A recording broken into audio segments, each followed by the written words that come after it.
ಸಾಕಷ್ಟು ವಿಜೇಂದ್ರ ಅವರ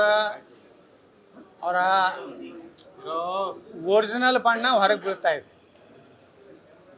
ಅವರೊಬ್ಬ ಯಾವ ರೀತಿ ಅವರು ಮ್ಯಾನೇಜ್ ಮಾಡ್ತಾ ಇದ್ದಾರೆ ಜಿಲ್ಲಾ ಅಧ್ಯಕ್ಷರುಗಳನ್ನು. ನಾತಿರಿ ವಿಜೇಂದ್ರಿಗೆ ಒಂದು ಸಲಹೆ ಕೊಡ್ತೀನಿ, ಇದನ್ನೆಲ್ಲ ಯಾಕೆ ಸರ್ಕಸ್ ಮಾಡ್ತಾ ಇದ್ದೀರಿ? ಚುನಾವಣೆ ನಾಟಕ ಕಂಪನಿ ನೇರವಾಗಿ ರಾಧಾ ಮೋಹನ್ ದಾಸ್ ಹಿಡಿದು ಅಧ್ಯಕ್ಷದ ಘೋಷಣೆ ಮಾಡಿ ಹಿಂಗೆ ಕೈ ಎತ್ತಿಬಿಟ್ರಿ. ಹಂಗೆ ಪೈಲ್ವಾನ್ ಕುಸ್ತಿ ಪೈಲ್ವಾನ್ ಇರ್ತಾರಲ್ಲ, ಹಂಗೆ ಎತ್ತಿಬಿಟ್ರೆ ಮುಗಿದೋಯ್ತು. ಸುಮ್ಮನೆ ಚುನಾವಣೆ ಮಾಡೋದು. ಮತ್ತೆ ಪಾಪ ಪಕ್ಷದಲ್ಲಿ ಇವತ್ತು ಬರೇ ಡಾಕ್ಟರ್ ಸುಧಾಕರ್ ಅವರು ಒಬ್ಬರೇ ಅಲ್ಲ, ಇಡೀ ಭಾರತೀಯ ಜನತಾ ಪಾರ್ಟಿ ಎಲ್ಲ ಹಿರಿಯ ನಾಯಕರು ಯಾರು ಚಿತ್ರದುರ್ಗ ಲೋಕಸಭಾ ಸದಸ್ಯರಿಗೆ ಹೊಡಿಲಕ್ಕೆ ಬಂದಂಥ ವೇದಿಕೆ ಮೇಲೆ ಇವತ್ತು ಜಿಲ್ಲಾಧ್ಯಕ್ಷ ಮಾಡಿದ್ದಾರೆ. ಅಂದರೆ ಇವರು ಯಾವ ದಿಕ್ಕಿನಲ್ಲಿ ಪಕ್ಷ ಒಯ್ತಾ ಇದ್ದಾರೆ? ಇವ್ರು ಪಕ್ಷ ಕಟ್ಟಬೇಕತ್ತಿದೀವೋ ಏನೋ ಅವ್ರು ಪ್ರೈವೇಟ್ ಕಂಪ್ನಿ ಮಾಡ್ಕೋತಾ ಇದ್ರು, ಅವರೇ ಮಾಡ್ಕೊಂಡು ಬಿಡಲಿ. ಅಣ್ಣ ಕೇಂದ್ರ ಮಂತ್ರಿ ಆಗಲಿ, ಅಪ್ಪ ಮತ್ತೇನಾದರೂ ಉಪರಾಷ್ಟ್ರಪತಿಯದಾಗಲಿ, ಇನ್ನು ಮತ್ತೆ ಯಾರ್ಯಾರು ಉಳ್ದಾರ ನೋಡ್ರಿ ಮನ್ಯಾಗ. ಈ ರೀತಿ ಪಕ್ಷ ನಡೆಸ್ಲಿಕ್ಕೆ ಆಗೋದಿಲ್ಲ. ನಾವು ಹೈಕಮಾಂಡಿಗೆ ಇಷ್ಟೇ ಕೇಳ್ತೀವಿ, ನೀವು ಘೋಷಣೆ ಮಾಡೋದಿದ್ರೆ ಮಾಡಿಬಿಡಿ ವಿಜೇಂದ್ರನ. ಸುಮ್ಮನೆ ಚುನಾವಣೆ ಪ್ರಕ್ರಿಯೆ, ಚುನಾವಣೆ ಅಧಿಕಾರಿ ಅವು ಯಾವ ಮಗ್ಬೇಕಾಗಲ್ಲ, ಸುಮ್ಮನೆ ಹೊಡೆದು ತೆಗೆದುಬಿಟ್ರಿ ಅಂದ್ರೆ ಪಕ್ಷ ಉದ್ಧಾರ ಆಗ್ತದೆ ಅಷ್ಟೇ. ಇದನ್ನು ಬಿಟ್ಟರೆ ನೋಡಿ ಯಾರೂ ಸಮಾಧಾನ ಇಲ್ಲ. ನಿಮ್ಗೆ ಬೇಕಾದವ್ರನ್ನ ಅಧ್ಯಕ್ಷ ಮಾಡಿಕೊಂಡ್ರೆ ನಿಮ್ಗೆ ಬೇಕಾದವ್ರನ್ನ ಮತದಾರನ ಮಾಡ್ಕೊಂಡು ಬಿಟ್ಟ ಮ್ಯಾಗ ಚುನಾವಣೆ ಅದಕ್ಕೆ ಬೇಕು.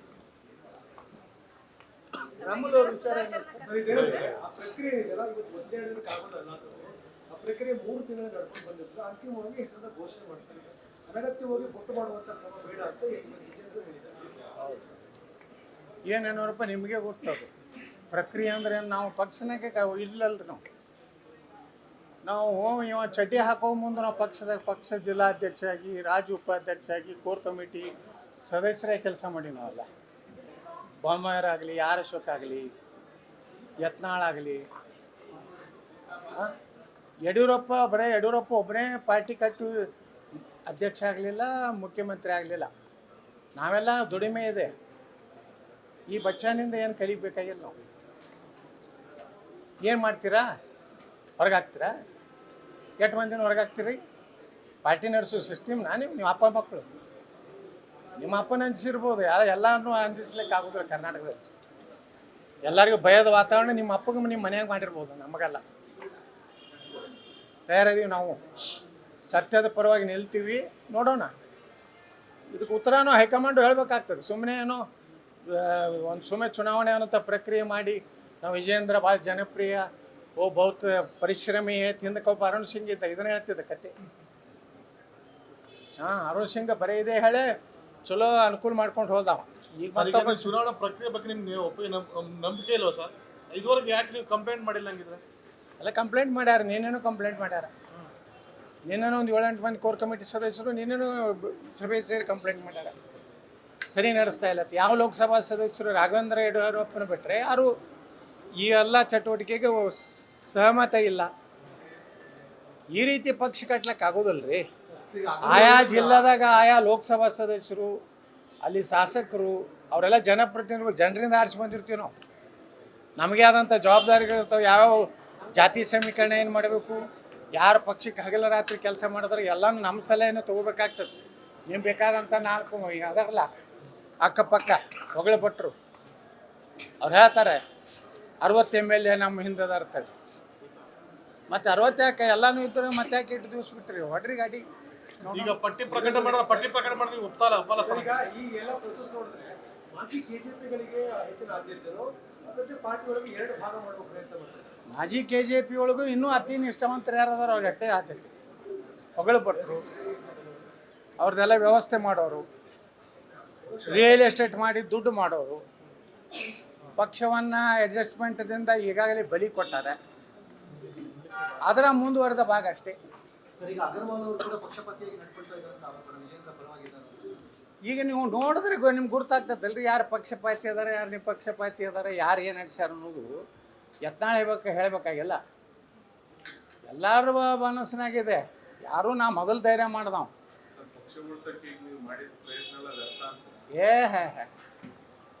ಇನ್ನು 3 ತಿಂಗಳದಾಗ ಎಲ್ಲ ವ್ಯರ್ಥ ಇದ್ದದ್ದು ಗುರ್ತಾಗ್ತೈತೆ. ಅದು ಜನ ಏನು ಸುಮ್ಕೊಂಡಿರ್ತಾರೆ ಅಂದ್ರೆ ನೀವು ನೀವು ಯಾವನಾರೇ ಒಂದು ತಂದು ಹುಲಿಯೇ ತಂದು ಕೂಡ ಹುಲಿ ಆಗ್ತೈತೇನು? ಹುಲಿ ಆಗ್ಬೇಕಾದ್ರೆ ಜನರಿಂದ ಆಗ್ಬೇಕು. ನೀವು ಎಲ್ಲರೇ ಒಂದಿಟ್ಟು ಅಡ್ವರ್ಟೈಸ್ಮೆಂಟ್ ಕೊಟ್ಟು ರಾಜ ಹುಲಿ ಬೆಟ್ಟದ ಹುಲಿ ಅಂತ ನೀವು ಬರ್ಕೊಂಡ್ರೆ ಸರ್ ಈಗ ಅಡ್ವರ್ಟೈಸ್ಮೆಂಟ್ ಕೆಲವೊಂದು ಪ್ರಚಾರಗಳು ಸಿಗ್ತಾವೆ. ರಾಜ ಹುಲಿನ ಅನ್ಬೋದು, ಏಕಚಕ್ರಾಧಿಪತ್ಯ ನಿಜವಾದ ಹುಲಿ ಯಾರು ಸರ್ ನೀವ? ನಾವೇನು ಹೇಳ್ಕೊಂಡೇವೇನು? ನಾವು ಒಮ್ಮೆ ಹೇಳ್ಕೊಂಡಿನಿ ಹೇಳ್ರಿ ಅಲ್ಲ ಬೆಟ್ಟದ ಹುಲಿ ಕಾಡು ಹುಲಿ ಅವೆಲ್ಲ ನೀವು ಮಾಧ್ಯಮದವ್ರು ತಯಾರು ಮಾಡೋ ನಿಮ್ಗೆ ಅರ್ಧ ಗಂಟೆ ಹಿಂದಿನ ವಿಶೇಷತೆ ಹೊಡಿತಿರಲ್ಲ ಅದ್ರ ಹೊಡ್ಕೊತ ನಾಳೆ ನೀವು ಸಭೆ ಇದೆಯಾ? ಸಭೆಯ ಅಜೆಂಡಾ ಏನು? ಎಷ್ಟೊತ್ತಿಗೆ ಇರುತ್ತೆ? ನಿಮ್ಮ ಯಾವ ನಿರ್ಣಯ ತೆಗೆದುಕೊಳ್ಳೋ ಮುಂದಾಗಿದ್ದೀರಿ ಸರ್? ನೋಡೋಣ. ಸಭೆ ಈಗ 2 ಹಂತದಲ್ಲಿ ಆಗ್ತದೆ. ನೀವೇನು ಇಷ್ಟು ದಿವಸ ಕರಿತಿದ್ದಿದ್ರಲ್ಲ ತಟಸ್ಥ ಪರಿವರ್ತನೆ ಆಗಿ ನಿಷ್ಠಾವಂತ ಆಗಿದೆ. ಪಕ್ಷ ಉಳಿಸ್ಬೇಕನ್ನೋಂಥದ್ದು ಗುಂಪು ದೊಡ್ಡದಾಗ್ತಾ ಇದೆ. ನಾಳೆ ಕೂಡ್ತೀವಿ, ಚರ್ಚೆ ಮಾಡ್ತೀವಿ, ಮುಂದೆ ಏನು ಮಾಡಬೇಕು. ಈ ಅಧ್ಯಕ್ಷತೆಯನ್ನು ಸುತಾರಾಮ್ ಒಪ್ಪು ಪ್ರಶ್ನೆ ಇಲ್ಲ. ಸರ್, ಈಗ ನಾಳೆ ಸಭೆಯಲ್ಲಿ ರಾಜ್ಯಾಧ್ಯಕ್ಷ ಸ್ಥಾನಕ್ಕೆ ತಮ್ಮ ಟೀಮ್ ಇಂದ ಅಭ್ಯರ್ಥಿ ಆಯ್ಕೆ ಮಾಡ್ಕೊತೀರಾ ಸರ್? ನೋಡ್ತೀವಿ, ವಿಚಾರ ಮಾಡ್ತೀವಿ. ಇಲ್ಲ, ಈಗ ಏನು ಯಾವುದೂ ನಾವು ಯಾರು ಆಗ್ಬೇಕು ಅಭ್ಯರ್ಥಿ ಅನ್ನೋದು ಫೈನಲ್ ಮಾಡಿಲ್ಲ. ನಮ್ಮ ಮನೆ ವಿಜಯಪುರದಲ್ಲಿ ಹೇಳಿದ್ದೇನು, ಎಲ್ಲರೂ ಕೂಡಿ ಒಂದು ಅಭ್ಯರ್ಥಿಯನ್ನು ಸೂಚನೆ ಮಾಡಿದ್ರೆ ಅವ್ರನ್ನ ನಾವು ಅಭ್ಯರ್ಥಿ ಮಾಡ್ತೀವಿ. ರಾಮುಲು ಅವರು ಅಸಮಾಧಾನಗೊಂಡಿದ್ದಾರೆ ಸರ್, ಅದ್ರದ್ದು ಎಲ್ಲರ ಅಸಮಾಧಾನ ಅದ ರೀ. ಈಗ ಯಾರೂ ಸಮಾಧಾನ ಇಲ್ಲ. ಅವ್ರ ಹಿಂದಿದ್ದು ಚೀಲಗಳಷ್ಟೇ ಸಮಾಧಾನ. ರಾಮುಲು ಅವ್ರ ಜೊತೆ ನೀವೇನಾದ್ರು ಮಾತಾಡಿದ್ರೆ ಅವ್ರೇನಾದ್ರು ನಿಮ್ಮ ಮಾತಾಡೋದು? ಬಣದ ಸದಸ್ಯರ ಸ್ಟ್ರೆಂತ್ಗಳು ಜಾಸ್ತಿ ಆಗ್ತಾ ಇದೆ ನಿಮ್ಗೆ. ಎಲ್ಲ ನೋಡ್ರಿ, ಯಾವಾಗಲೂ ಭಾಳ ದಿವಸ ಅನ್ಯಾಯ, ಸರ್ವಾಧಿಕಾರ, ಈ ಮನೋಭಾವನೆ ಯಾವ ನಾಯಕನ ಬಳಿ ಇರ್ತದೆ ಆ ನಾಯಕನ ಅಂತ್ಯ ಆಗೋದೆ. ಹಂಗೆ ಇದು ಅಂತ್ಯದ ಕಾಲ ಬಂದಿದೆ. ಇಂಥ ಟೀಕೆ ಟಿಪ್ಪಣಿಗಳು ಬಂದಾಗ ಲೀಡರ್ ಆಗಿ ಎಮರ್ಜ್ ಆಗ್ತಿದೆ ಅನ್ನೋ ರೀತಿ ವಿಶ್ಲೇಷಣೆ ಮಾಡ್ತಾರೆ. ನೀವು ಹೀಗೆ ಹೇಳ್ತೀರಿ, ಬಟ್ ಅವರು ಅಧ್ಯಕ್ಷ ಹೇಳ್ತಾರೆ ಟೀಕೆ ಟಿಪ್ಪಣಿಗಳು ಬಂದಾಗ, ವಿರೋಧಗಳು ಬಂದಾಗ, ಆಕ್ಷೇಪಗಳು ಬಂದಾಗ ಲೀಡರ್ ಆಗಿ ಎಮರ್ಜ್ ಆಗ್ತಾರೆ. ಮಾಡಲಿ. ಸರ್, ತಮ್ಮ ಹೋರಾಟಕ್ಕೆ ಆಲ್ ದ ಬೆಸ್ಟ್ ಹೇಳಿದ್ದಾರೆ ಸರ್ ವಿಜಯೇಂದ್ರ ಅವರ ಬಳಿಗೆ. ನಮ್ಮ ಹೋರಾಟಕ್ಕೆ ನಮ್ಮ ಟೀಮ್ಗೆ ಸಭೆಗೆ ಎಲ್ಲರೂ ನೋಡ್ರಿ, ವಿಜಯೇಂದ್ರನ ಆಲ್ ದಿ ಬೆಸ್ಟ್ ಅಂದ್ರೆ ಎಷ್ಟು ದುರಹಂಕಾರ ಐತೆ ಅಷ್ಟ ಮನುಷ್ಯಾಗ. ದುಡ್ಡು ಮಾತಾಡಿಸ್ತಾ ಇದೆ, ದುಡ್ಡು. ಅದು ದುರ್ದೈವ ಅಂದ್ರೆ ಈ ರಾಜ್ಯದಾಗಿರುವಂಥ ಸರ್ಕಾರ ಅವ್ರ ಜೊತೆಗಿದೆ. ನಾವೇನು ಮಾಡೋದು? ನಾವು 2 ಹಂತದಲ್ಲಿ ಮಾಡ್ತಾ ಇದ್ದೀವಿ. ತಟಸ್ಥ ಗುಂಪಿನ ಜೊತೆಗೂ ಮಾತುಕತೆ ಆಗಿದೆ. ನಾವೆಲ್ಲ ಒಂದಾಗಿ ಕಂಪ್ಲೇಂಟನ್ನು ಹೈಕಮಾಂಡ್ಗೆ ಮಾಡ್ತೀವಿ. ಅಟ್ಟು ಮೀರಿ ನಮ್ಗೆ ವಿಜೇಂದ್ರನೇ ಬೇಕಂದ್ರೆ ನೋಡೋಣ. ನಾವು ವಿಜೇಂದ್ರನೇ ಇಂದ್ರ ಚಂದ್ರ ಅವರು ತಿಳ್ಕೊಂಡಿದ್ದು ನೋಡೋಣ. ಈಗ 28 ಜನ ಜಿಲ್ಲಾಧ್ಯಕ್ಷರ ಪಟ್ಟಿನ ಪ್ರಕಟ ಮಾಡಿದ್ದಾರೆ. ಈಗ ಅದನ್ನ ಪಟ್ಟಿ ನೀವು ಒಪ್ತೀರಾ ಒಪ್ಪೋದಿಲ್ಲ? ನೋಡ್ರಿ, ಆಯಾ ಜಿಲ್ಲಾದಾಗಿನ ಶಾಸಕರು, ಸಂಸದರು, ಹಿರಿಯ ನಾಯಕರು, ಮೂಲ BJPಯವರು ಅದಾರೆ. ಅವ್ರನ್ನೆಲ್ಲನೂ ವಿಶ್ವಾಸ ತೊಗೊಂಡು ಮಾಡಬೇಕಾಗಿತ್ತು ಅಷ್ಟೇ. ಮಾಡಿಲ್ಲ. ಅದು ಮುಂದಿನ ಪರಿಣಾಮಕ್ಕೆ ತಯಾರಾಗಬೇಕಷ್ಟೇ. ರಾಮುಲು ಅವರು ನಿಮ್ಮ ಜೊತೆಗೆ ಏನಾದ್ರು ಮಾತನಾಡಿದ್ರೆ ಸರ್? ನನ್ನ ಜೊತೆ ನೀವೇನಾದ್ರು ಇಲ್ಲ, ನಾ ಮಾತಾಡಿಲ್ಲ. ನಮ್ಮ ಏನು ನಾವು ಕೆಲವೊಂದು ನಮ್ಮ ಪ್ರಮುಖರು ಮಾತನಾಡಿದ್ದಾರೆ. ಏನು ಅಸಮಾಧಾನ ಸರ್? ನೀವು ಅವ್ರಿಗೆ ಅನ್ಯಾಯ ಆಗಿದ್ದು ಏನಂತ? ನೋಡ್ರಿ, ಎಲ್ಲರಿಗೂ ಏನಾಗ್ಬಿಟ್ಟದ, ಸೀನಿಯರ್ ಅನ್ನೋರಿಗೆ ಗೌರವನೇ ಇಲ್ಲ. ನಿನ್ನೆ ಡಾಕ್ಟರ್ ಸುಧಾಕರ್ ಅವ್ರು ಹೇಳ್ಯಾರಲ್ಲ, ನಾನು ಫೋನೇ ತೊಗೋದಿಲ್ಲ ಅಂತ. ಒಬ್ಬ MP ಫೋನ್ ತೊಗೋದಿಲ್ಲ ಅಂದಮೇಲೆ ಮತ್ತೇನು ಇನ್ನು ಉಳ್ಕಿದ ಸಾಮಾನ್ಯ ಕಾರ್ಯಕರ್ತರ ಗತಿ ಅದು. ಒಂದು 2-3 ಬಚ್ಚ ಇಟ್ಟಾನ, ಅವು ಬಂದ ಕೂಡಲೇ ಕೊಳ್ಳಾಗೆ ಅದು ಏನೋ ಹಾಕ್ಕೊಂಡು ಅಗದಿ ಜನರಲ್ ಸೆಕ್ರೆಟರಿ ಅಂತ ಸ್ಟೇಟ್ಮೆಂಟ್ ಕೊಡ್ತಾರಲ್ಲ, ಅವ 10 ಓಟಿಲ್ಲ ಅವ್ರಿಂದ. ಅವು ಯಾವಾಗ ಕಾಂಗ್ರೆಸ್ಗೆ ಹೋಗ್ತಾವ ಗೊತ್ತಿಲ್ಲ. ಈಗಾಗಲೇ ಕಾಂಗ್ರೆಸ್ನಲ್ಲಿ ಒಂದು ಸೀಟ್ ಫಿಕ್ಸ್ ಮಾಡ್ಕೊಂಡು ಕೊಟ್ಟು ಇಲ್ಲಿ ಬಂದು BJP ಬಗ್ಗೆ ಮಾತಾಡ್ತಾರೆ. ಅಲ್ಲ, ಕಾಂಗ್ರೆಸ್ಗೆ ಹೋಗಲ್ಲ ನಾವು, ನಮ್ಮ ಮೇಲೆ ಗೊತ್ತಿಲ್ಲ ಸರ್. ಹಾಗಾದ್ರೆ ಅವರೇ ಮುಂದುವರಿಸಬೇಕು ಅಂತಕ್ಕಂಥ ಒಂದು ವರ್ಗ ಪ್ರಯತ್ನ ಬರ್ತದೆ. ಹೈಕಮಾಂಡ್ಗೆ ಗೊತ್ತಿಲ್ಲ. ನೋಡೋಣ, ಅವ್ರಿಗೆ ಹೈಕಮಾಂಡದಾಗ ಏನೈತೋ ನಮಗೂ ಗೊತ್ತಾಗಲ್ಲ. ಇವ್ರ ಹಿಂದೆ ಯಾರದಾರ, ಯಾಕದಾರ? ನಿಮ್ಮ ಹೈಕಮಾಂಡ್ ಇಷ್ಟೊಂದು ವೀಕಾ ಸರ್ ಕರ್ನಾಟಕದ ವಿಚಾರ? ವೀಕ್ ಏನಿಲ್ರಿ. ಏನಾಗ್ಬಿಟ್ಟಿದೆ, ಇನ್ನೂ ಯಡಿಯೂರಪ್ಪನ ಪ್ರಭಾವ ಭಾಳ ಐತೆ ರಾಜ್ಯದಾಗ. ಲಿಂಗಾಯತರು ಒಬ್ಬನೇ ನಾಯಕ ಅನ್ನೋದು ಇನ್ನೂ ಗುಂಗು ಹೋಗಿಲ್ಲ. ಈಗಾಗಲೇ ಗುಂಗು ಹೋಗ್ಬೇಕಾಗಿತ್ತು. ಯಾಕಂದ್ರೆ ಕಲ್ಯಾಣ ಕರ್ನಾಟಕ ಸ್ವಚ್ಛ ಆಗೋಯ್ತು ಲೋಕಸಭೆ. ಇವ್ರು ಎಲ್ಲೆಲ್ಲಿ ಲಿಂಗಾಯತ ಬೆಲ್ಟ್ನಲ್ಲೇ ಪೂರ್ತಿ ಉತ್ತರ ಕರ್ನಾಟಕದಲ್ಲಿ BJP ಈ ಸಲ ಹೋಯ್ತು. ಆದರೂ ಮ್ಯಾಗಿನವ್ರು ಏನೂ ತಿಳ್ಕೊಂಡಿಲ್ಲ ಇನ್ನೂ येडियुरप्पा जी का बहुत प्रभाव है हमारा विजयेंद्र जी बहुत कर्मठ कार्यकर्ता है ನಮಗಿದೆ ಕತ್ತಿ ಹೊಡಿತಾರೆ ಹೋಗ್ತಾರೆ ಸುಧಾಕರ್ಗೆ ಇಡೀ ಚಿಕ್ಕಬಳ್ಳಾಪುರ ಏನ್ ಬರ್ಕೊಟ್ಟಿಲ್ಲ ದುರಂಕಾರ ಮಾತಾಡಬಾರ್ದು ಪ್ರಮುಖರು ಯಾರು ಅಂದಾರೆ ಪ್ರೀತಮ್ ಗೌಡ್ರು ಹೇಳಿರೋದು ಎಂತವನ ಹೆಸರು ತೆಗಿತೀರಿ ಸುಮ್ಮ ಚಲೋ ಆರಾಮ್ ಅದೀವಿ ಹೋಗಿಲ್ಲ ಕಾಂಗ್ರೆಸ್ನಾಗ ಏನು ರಿಸರ್ವೇಷನ್ ಯಾವ್ದಾಗೈತಿ ಕೇಳ್ಕೊಂಡು ಬರ್ರಿ ಸುಧಾಕರ್ ಅವ್ರು ಇನ್ನೊಂದು ಮಾತು ಹೇಳಿದ್ರು. ಪ್ರಧಾನ ಕಾರ್ಯದರ್ಶಿ ಅಲ್ವ ಸರ್ ಅವರು ಪ್ರಧಾನ ಕಾರ್ಯದರ್ಶಿ ಅಲ್ವ ಯಾವ್ದು ಯಾರಿಗ್ರಿ ಯಾರಿಗೆ ಅದು ವಿಜೇಂದ್ರಗ ನಮಗಲ್ಲ ಸುಧಾಕರ್ ಅವ್ರು ನಿನ್ನೆ ಸಿದ್ದರಾಮಯ್ಯನವ್ರ ಸಲಹೆ ಕೇಳಬೇಕಾಗಿತ್ತು ನಾನು ಅಂತಂದ ಯಾರು ಬಿಜೆಪಿ ಹೋಗೋ ವಿಚಾರದಲ್ಲಿ ಸಿದ್ದರಾಮಯ್ಯನವ್ರು ನಂಗೆ ಸಲಹೆ ಕೊಟ್ಟಿದ್ರು. ಸಿದ್ದರಾಮಯ್ಯ ಹೇಳಿದ್ರಂತ ಅವ್ರಿಗೆ ಬಳಸಿ ಉಪಯೋಗಿಸ್ಬಿಡ್ತಾರೆ ಹೋಗ್ಬೇಡ ಅಂತ ಹೇಳಿದ್ರಂತ ಆದ್ರೂ ನಾನು ಹೋದೆ ಮೊದಲೇ ನಾನು ಸಿಎಂ ಮಾತು ಕೇಳ್ಬೇಕು ಸಿದ್ದರಾಮಯ್ಯ ಮಾತು ಕೇಳಿದ್ರೆ ಸಲಹೆ ಅವ್ರ ಸಲಹೆ ಪಶ್ಚಾತ್ತಾಪ ಪಡ್ತಾ ಇದ್ರು. ನೋಡಿ ಮನ್ಸಿಗೆ ನೋವು ಆದಾಗ ಮನುಷ್ಯಾಗ ಹಂಗೆ ಅನ್ನಿಸ್ತದೆ ಯಾಕಂದ್ರೆ ಅವ್ರು 17 ಜನ ಬಂದಿರಲಿಲ್ಲ ಅಂದ್ರೆ ಯಡಿಯೂರಪ್ಪನವ್ರು ಮುಖ್ಯಮಂತ್ರಿ ಆಗ್ತಿದ್ರ ನಂಬರ್ 1.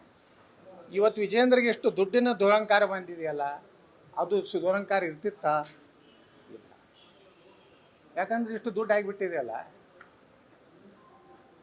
ಬಹುಶಃ ಯಾವ ಮುಖ್ಯಮಂತ್ರಿನೂ ಮಾಡಿರ್ಲಿಕ್ಕಿಲ್ಲ ಆಟೋ ಮಾಡಿ ಅವ್ರು ಪಾಪ ಅವ ಮತ್ತೆ ಪಾದಯಾತ್ರೆ ಮಾಡ್ತಾನೆ 3 ಸಲ ಸಿದ್ದರಾಮಯ್ಯ ಇವ್ರ ಹಗಣೆ ಒದ್ದಾಡಿ ನಾರಲಕ್ಕತ್ತೈತಿ ಈಗ ಹೋಗಿ ಸಿದ್ದರಾಮಯ್ಯನವ್ರು ಮೂಡ ತಕ್ಷಣ ರಾಜೀನಾಮೆ ಕೊಡಬೇಕು ಮೈಸೂರು ಮುಟ್ಟದ್ರೊಳಗಾಗಿ ರಾಜೀನಾಮೆ ಕೊಡ್ತಾರೆ ಏನ್ರಿ ಮಾನ ಮರ್ಯಾದೆ ಯಾರು ಆ ಸಿದ್ದರಾಮಯ್ಯವ್ರ ಅವ್ರೇನು ದಡ ಇವ ಯಾವ್ಯಾವ ಕೊಟ್ಟಿ ಸಹಿ ಮಾಡಿ ಅಂತ ತೆಗೆದುಬಿಟ್ರೆ ಕ್ಲೋಸ್ ಆಗ್ತೈತೆ ಫೈಲ್ ಅವರೂ ಮಾಡಲ್ಲಾಗ್ಯಾರ ಯಾಕಂದ್ರೆ ಅವ್ರದ್ದು ಏನು ಇವ್ರ ಬಲ್ಲಿ ಐತೋ ಗೊತ್ತಿಲ್ಲ ಇವ್ರದ್ದು ಅವ್ರ ಬಲ್ಲಿ ಏನೈತೋ ಗೊತ್ತಿಲ್ಲ ಇವ್ರದ್ದು ಮ್ಯಾಗ ಏನೈತೋ ಗೊತ್ತಿಲ್ಲ ಇವೆಲ್ಲ ನಾವು ಕ್ವಶನ್ ದೂರು ಕೊಟ್ರೆ ನಾವು ತನಿಖೆ ಮಾಡಿಸ್ತೀವಿ ಅಂತಾರೆ ಪ್ರಿಯಾಂಕಾ ಯಾರು ಖರ್ಗೆ. ಕೊಡ್ಬೇಕು ನೀವು ದೂರು ಕೊಡ್ಬೇಕು. ಪ್ರಿಯಾಂಕಾ ಖರ್ಗೆ ಅಂತರು ಏನು ಮಾತಾಡ್ತಾರೆ ಏನು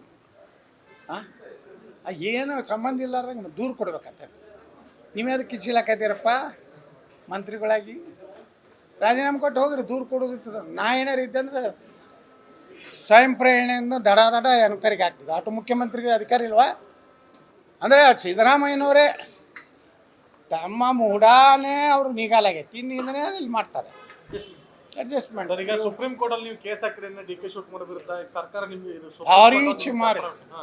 ಇಷ್ಟು ಅಪಮಾನ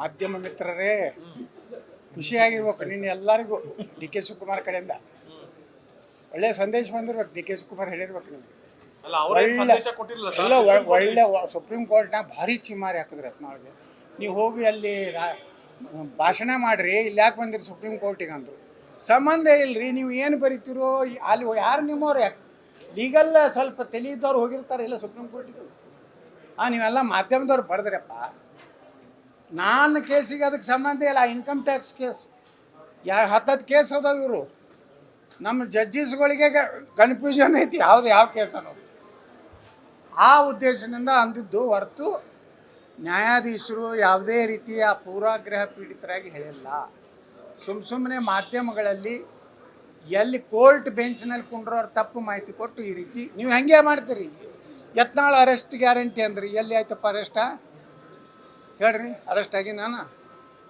ಬಂಧನ 2 ದಿವಸದ ವಾರಂಟ್ ಇಶ್ಯೂ ಅಂದ್ರಿ ಎಲ್ಲಿ ಐತಿ ಮಾಧ್ಯಮಗಳು ತಮ್ಮ ಜವಾಬ್ದಾರಿ ಸ್ವಲ್ಪ ಯಾಕೋ ನಿಮಗೆ ಡಿ ಕೆ ಶಿವಕುಮಾರ್ ವಿಜೇಂದ್ರ ಅಂದ್ರೆ ವಿಶೇಷ ಪ್ರೀತಿ ಐತೆ ಎಲ್ಲರಿಗೂ ಅದಕ್ಕೆ ಹೊಡಿತೀರ ಖುಷಿ ಪಡಿಸ್ಲಕ್ಕ ನೀವು ಖುಷಿ ಪಡ್ಬೋದು ಆಟ ಯತ್ನಾಳೇನು ಜೈಲಿಗೆ ಹೋಗೋದಿಲ್ಲ ನಾನು ಕರ್ನಾಟಕ ಲೂಟಿ ಮಾಡಿಲ್ಲ ಭೂ ಹಗರಣ ಮಾಡಿಲ್ಲ ಸುಮ್ಮನೆ ಹೊಡಿಲಾಕತ್ತೀರಿ ಈ ಮಾಧ್ಯಮದಾಗ ಖರೆ ಅಂದ್ರೆ ನೀವೇ ವಿಷಾದ ಪಡಿಸೋಗ್ಬೇಕು ನಿಮ್ಮ ಮಾಧ್ಯಮದಾಗ ಯತ್ನಾಳ ಬಗ್ಗೆ ಅಂದಿಲ್ಲ ಸುಪ್ರೀಂ ಕೋರ್ಟು ಅದು ಬೇರೆ ಪ್ರಕರಣದಲ್ಲಿ ಯತ್ನಾಳ್ ಅದರಲ್ಲಿ ಅದಾರ ಅನ್ನೋಂಥ ತಪ್ಪು ಗ್ರಹಿಕೆಯಿಂದ ಆಗಿತ್ತು ಇದನ್ನ ನಮ್ಮನ್ನ ಮಾಧ್ಯಮಗಳ ಮೇಲೆ ದೂರ್ತೀರಿ ನೀವು ಕೋರ್ಟ್ ತಪ್ಪು ಗ್ರಹಿಕೆ ಮಾಧ್ಯಮಗಳ ಮೇಲೆ ದೂರ್ತೀರಿ ನೀವು ಮಾಧ್ಯಮಗಳಲ್ಲಿ ನೀವು ಸರಿಯಾಗಿ ಫಾರ್ಮ್ ಮಾಡಿದಾರೆ ಅಂತ ಹೇಳ್ತಿದ್ದೀರಾ ಜಡ್ಜಸ್ ತಪ್ಪು ಹಂಗಿದೆ ತಂದ್ಕೊಡಿ ಜಡ್ಜಸ್ ಯಾಕೆ ಅನ್ಬೇಕು ನೀವು ಅಂದ್ರೆ ಜಡ್ಜಸ್ ತಪ್ಪತ್ತೇಳಿ ನೀವು ಅಂದ್ರಪ್ಪ ನಿಮ್ಮ ಮಾಧ್ಯಮದಾಗ ಅಂದು ತೋರಿಸ್ರಿ ಇದು ನಿಮ್ಗೆ ಧೈರ್ಯ ಇದೆಯಾ ನ್ಯಾಯಾಂಗದ ವಿಚಾರನಾಗ ಮಾತಾಡೋ ಧೈರ್ಯ ಇದೆಯಾ ಇಲ್ಲ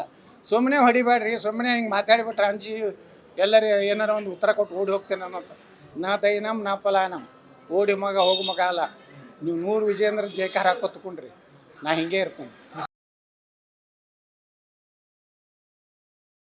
ಹೆಚ್ಚಿನ ಸುದ್ದಿ ಅಪ್ಡೇಟ್ಗೆ ಈಗಲೇ ದ ಫೆಡರಲ್ ಕರ್ನಾಟಕ ಯೂಟ್ಯೂಬ್ ಪೇಜನ್ನು ಸಬ್ಸ್ಕ್ರೈಬ್ ಮಾಡಿ.